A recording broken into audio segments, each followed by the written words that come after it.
오늘 우리가 함께 나눌 말씀은 여호수아서 24장입니다. 한 절씩 교독하고 마지막 18절은 합독하도록 하겠습니다. 그러므로 이제는 여호와를 경외하며 온전함과 신실함으로 그를 섬기라. 너희의 조상들이 강 저쪽과 애굽에서 섬기던 신들을 치워버리고 여호와만 섬기라. 만일 여호와를 섬기는 것이 너에게 좋지 않게 보이거든 너희 조상들이 강 저쪽에서 섬기던 신들이든지 또는 너희가 거저는 땅에 있는 아모리 족속의 신들든지 너희가 섬길 자를 오늘 택하라.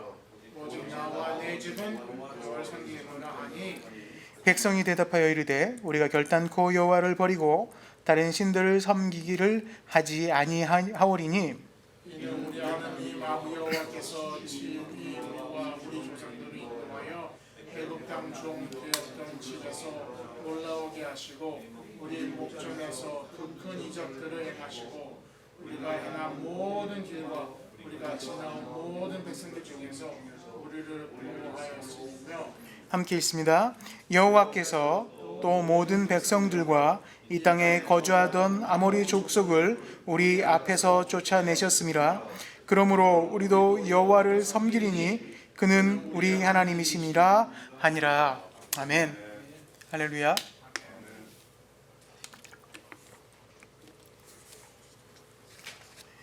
오늘 본문 여호수아는 성취의 말씀입니다. 여호수아서 전체를 보면 간단하게 크게 네 가지 단어로 요약할 수가 있습니다. 건너자, 건넙니다. 어디를 건너요? 요단강을 건너죠. 건너자. 그리고 싸웁니다. 싸우자. 그리고 나눠요. 나누자. 땅을 나눕니다. 그리고 섬기자. 하나님을 섬기자라는 이야기로 나와 있습니다. 여호수아는 전체적으로 성취의 이야기예요. 어떤 것을 쟁취하고 이루는 이야기. 본서는 가나안 정복에 대해서 이야기하고 있습니다. 모세가 죽었습니다. 위대한 지도자 모세가 죽었어요. 하나님의 얼굴을 본 사람. 그리고 이스라엘 백성을 400년간 노예로 있던 이스라엘 백성을 당시에 가장 강대국이라는 애굽, 이집트에서 출애굽시킨 위대한 지도자가 죽었습니다. 그 위대한 지도자가 죽었으면 사람은 사실 조직이나 사회는 흔들리게 마련이에요. 인간사 역사를 보면 위대한 지도자가 죽으면 그 지도자 이후에 있었던 사람들로 인해서 여러 가지 어려움으로 인해서 조직이 와해되기도 하고 나라가 쪼개지기도 합니다. 그만큼 어떤 위대한 사람, 큰 인물에 대한 영향력은 많이 있죠. 모세가 죽었습니다. 누가 모세를 뒤를 이을 것인가? 하나님께서는 모세의 시종이었던 여호수아를 택하십니다. 여호수아를 택하셔서 이스라엘의 정복 전쟁을 준비하게 하십니다. 그리고서 하나님께서 여호수아에게 말씀하시는 건 이거였습니다. 강하고 담대하라. 강하고 담대하라. 계속 말씀하시는 건 강하고 담대하고 여호와의 율법을 주야로 묵상하라는 거예요. 왜 강하고 담대하라고 그렇게 얘기하셨을까요? 우리는 누구에게 강하고 담대하라고 얘기합니까? 힘을 내라고 얘기합니까? 강해지라고 얘기합니까? 강하고 담대하지 못한 사람에게 그렇게 얘기합니다. 우리가 봤을 때 여호수아라는 인물이 굉장히 강한 사람, 담대한 사람, 전쟁에 능한 사람이라고 생각될 수 있었지만 그의 마음속에 분명히 두려움이 있었을 거예요. 그는 뛰어난 군인이었습니다. 많은 전투에서 뛰어난 군인이었어요. 그리고 모세를 곁에서 보필하면서 모세의 지도력을 배웠을 겁니다. 그런데 모세가 죽고 나니까 그는 두려워했을 거예요. 여러 가지 이유가 있을 겁니다. 과연 이 사람들이 나를 인정할까? 과연 이 어려운 상황에, 정말 이제 해야 되는 이 전쟁의 상황에 내가 이것들을 해 나갈 수 있을까? 말씀드렸다시피 이스라엘 백성은 전쟁에 능한 민족이 아니었습니다. 이제까지는 400년 동안 노예로 있었습니다. 노예로 있었고요. 뭐 군사훈련이나 이런 것들을 받았겠습니까? 그 모세가 태어날 시점에 바로는 남자아이들을 죽이라고 했습니다. 강에 던지라고 얘기했습니다. 남자아이들도 많이 없었을 수 있습니다. 여러 가지 상황이. 그리고 무기도 부족했을 겁니다. 당시 가나안 족속들은 철병거를 가지고 있었습니다.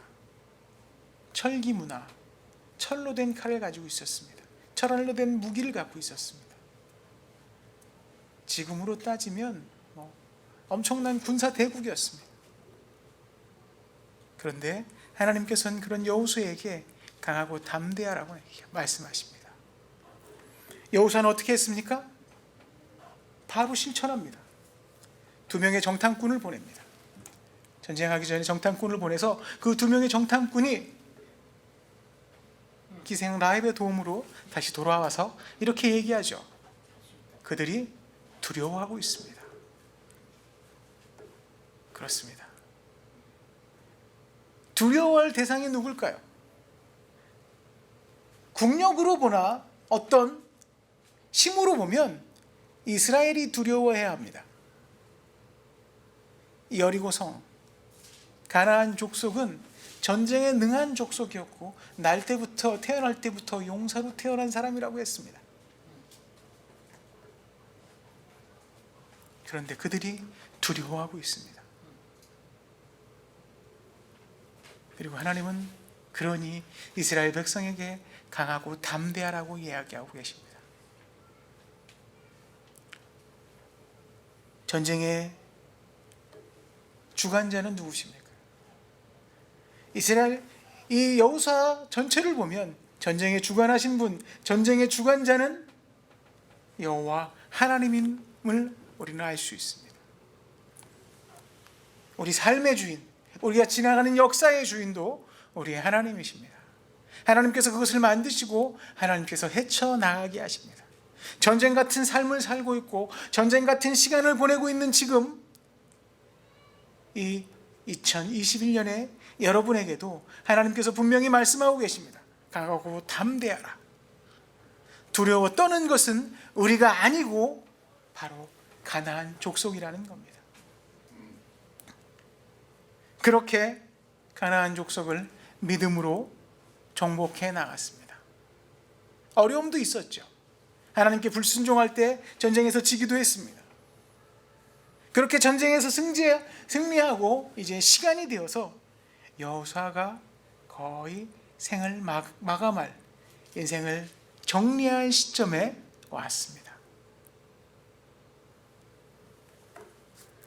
오늘 본문 24장과 그리고 23장은 여호수아의 마지막 유언 같은 겁니다. 23장은 여호수아의 고별 설교로 되어 있고요. 24장은 언약의 갱신, 여호수아가 이스라엘 백성에게 선포하고 당부하는 유언 같은 겁니다. 여호수아가 이스라엘 백성을 모아서 얘기합니다. 14절, 그러므로 이제는 여호와를 경외하여 온전함과 진실함으로 그를 섬기라. 너희 조상이 강 저쪽과 애굽에서 섬기던 신들을 지워버리고 여호와만 섬기라. 땅을 분배하고 하나님의 축복을 경험하고 여호수아가 이야기한 것은 그겁니다. 오직 여호와를 경외하라. 여호수아의 인생을 보면 여호수아의 인생을 보면 사람들이 그 인생을 보아 알던 사람들은 이스라엘 백성들을 하나님께서 어떻게 축복했는지 다들 알고 있었습니다. 그 삶으로, 그의 삶을 보고 여호와를 경외할 수밖에 없었을 겁니다. 오늘 하나님께서 여러분과 저에게 당부하시는 것도 부분입니다. 여러분들이 삶에서 여호와를, 하나님을 드러내시길 바랍니다. 그런 삶을 사시길 바라요.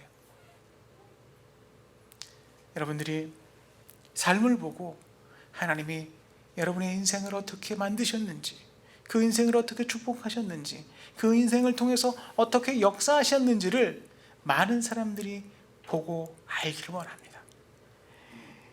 여호수아가 그렇게 얘기했을 때 백성들이 대답을 합니다. 우리는 결단코 여호와를 버리지 않겠다. 그 전에 15절에 여호수아가 이렇게 얘기하죠.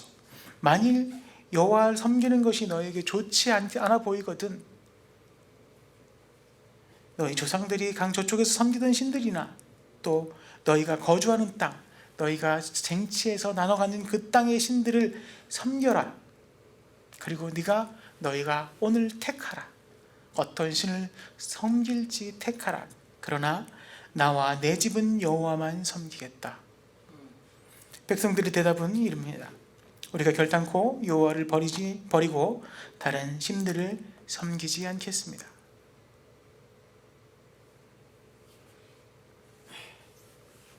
선택입니다. 믿음이라는 것은 선택입니다. 삶에 있어서 어떤 것을 선택한다는 거 그렇게 쉽지 않죠. 결단한다는 거 어렵습니다. 우리는 매 시간, 매 순간 고민하죠. 이쪽 길로 갈까? 저쪽 길로 갈까? 고민합니다.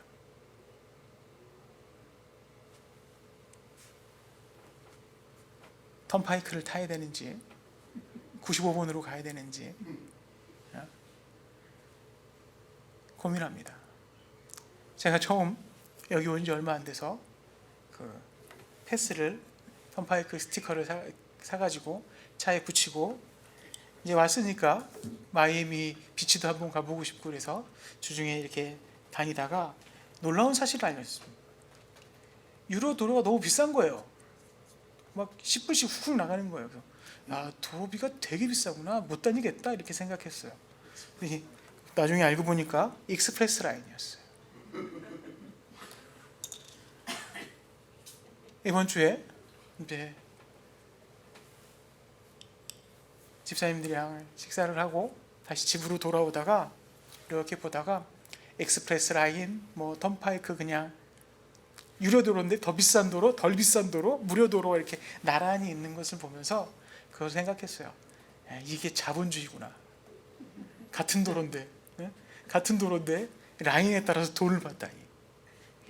놀라운 시스템이라는 게 갑자기 생각이 나더라고요. 우리는 이 자본주의 사회 속에서 항상 선택을 해야 합니다. 어떤 것을 갈 것인지. 이번 주에 제 생일이었어요. 근데 그동안 생일이어도 별로 이렇게 연락 오는 데가 별로 없어요. 잘 못 살았나 봐요. 연락 오는 데가 별로 없었는데 카톡에 요즘은 생일이라는 게 뜨는 것 같아요. 오늘 생일인 사람 이렇게 뜨는 것 같아요. 몇 년 동안 연락이 없던 사람들이 생일 축하한다고 카톡을 보내고 그러더라고요. 그래서 그 중에 몇몇 후배들이랑은 이야기도 좀 하고 그랬어요. 그 이야기를 하는데 대부분의 이야기하는 사람이 무슨 얘기를 하냐면 주식 얘기를 합니다. 주식을 한대요. 나한테 형님은 미국에 살면서 미국 주식 안 하십니까? 나는 알지도 못하고 하고 싶지도 않다. 돈도 없고 이렇게 얘기했는데 자기는 얼마 벌었고 어떻게 됐고 이런 얘기를 막 해요. 그리고 자신의 선택이 어떻게 옳았는지도 또 얘기하더라고요. 미용실에 한번 갔었는데 미용실에서 어떤 남자분이 파마를 하면서 계속 미용사 아줌마랑 주식 얘기를 하고 있더라고요. 계속 머리 할 때까지.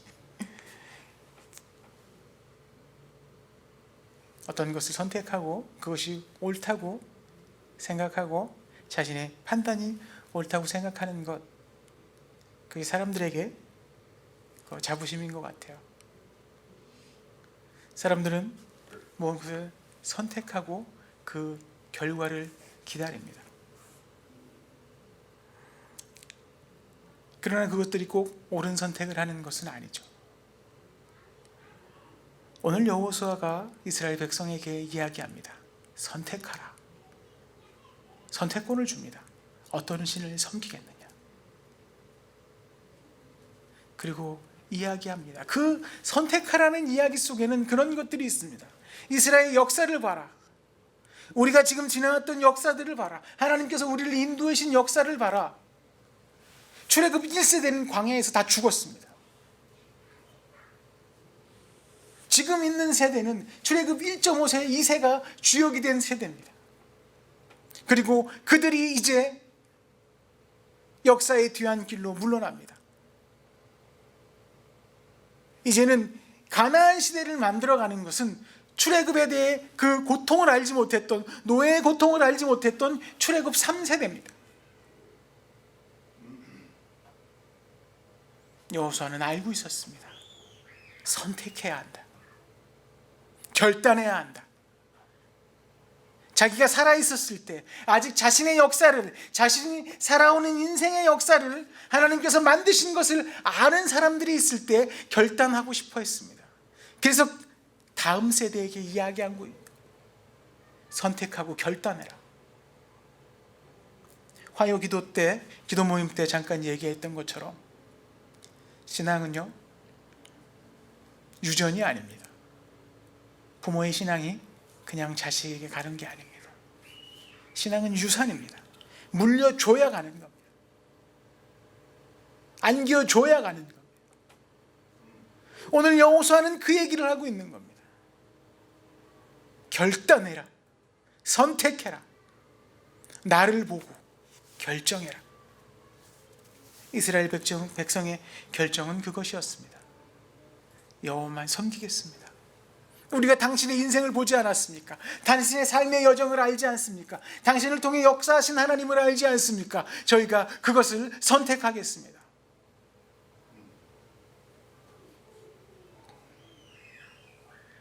안타깝게도 이렇게 선택하고 결단했지만 바로 다음에 사사기를 보면 이스라엘 백성은 하나님을 섬기지 않습니다.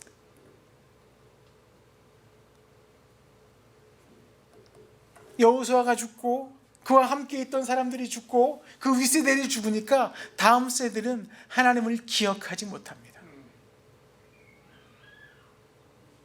바빴겠죠. 그 부모 세대는 바빴을 겁니다. 치열하게 가나안과 전쟁하느라고, 전쟁하고 정복하느라고 바빴을 겁니다. 이민자로 살아온 여러분들도 바쁘실 겁니다. 여러분의 노고를 알고 있습니다. 삶의 여정을 알고 있어요.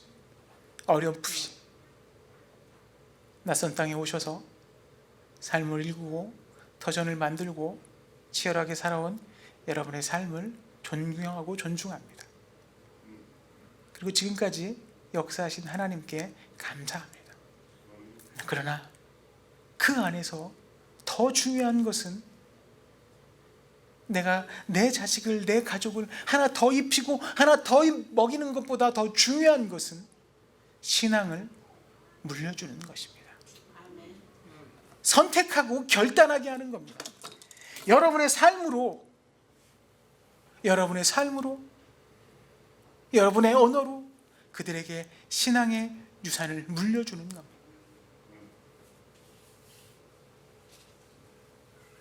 선택과 결단 쉽지 않습니다.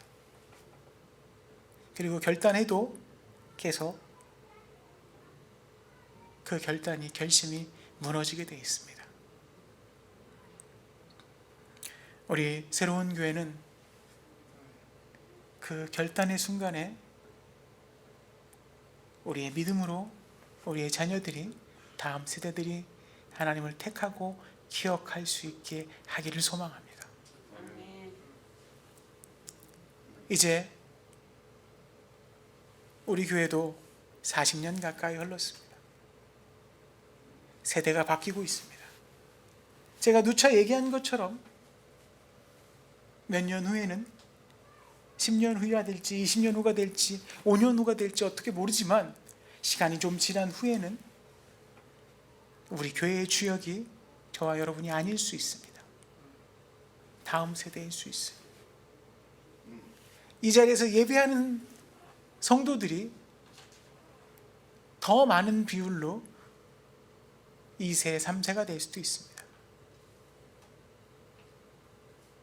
또 그렇게 되기를 소망하고 그렇게 되기 위해서 노력할 것입니다. 그 출발점이 오늘 이 시간이 되기를 소망합니다. 결단의 시간이 오늘 결단하고 오늘 택하라고 얘기한 여호수아처럼 우리의 결단이, 우리의 믿음이 우리 다음 세대에게 흘러가기를 소망하고 이 어려운 시기, 전쟁 같은 시기를 겪는 우리에게 하나님을 믿는 믿음이 얼마나 위대한지, 하나님이 우리와 어떻게 역사하시는지를 알기를 소망하며 축원합니다.